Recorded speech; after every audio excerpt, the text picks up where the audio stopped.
दक्षिण अंदमानात मान्सून दाखल झाला असला तरी सुद्धा विदर्भात सध्या सूर्याचा प्रकोप पाहायला मिळतोय। काल अमरावती जिल्ह्यात देशातील सर्वाधिक 46°C तापमानाची नोंद झाली आहे।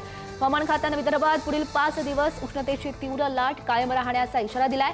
दरम्यान 21-22 तारखेनंतर विदर्भात मान्सूनपूर्व पावसाच्या सरी कोसळू शकतात। त्यानंतरच नागरिकांना या असह्य उन्हापासून आणि वाढत्या तापमानापासून दिलासा मिळू शकतो।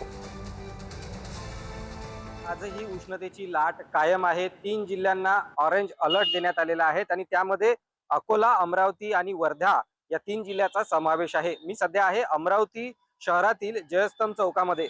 सध्या इथे 11:30 वाजले असले तरी मात्र वाहनांची वर्दळ कमी झालेली आहे। आवश्यक असेल तरच नागरिक या ठिकाणी घराबाहेर पडताना दिसत आहेत।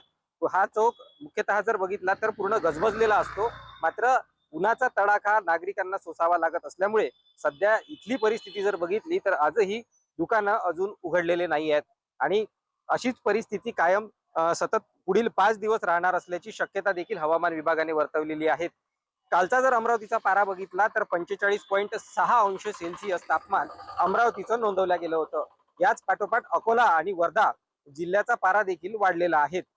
एकंदरीत जर अमरावती शहराची परिस्थिती बघितली तर पुढील 5 दिवस उष्णतेच्या लाटा अमरावतीकरांना सोसाव्या लागणार आहेत।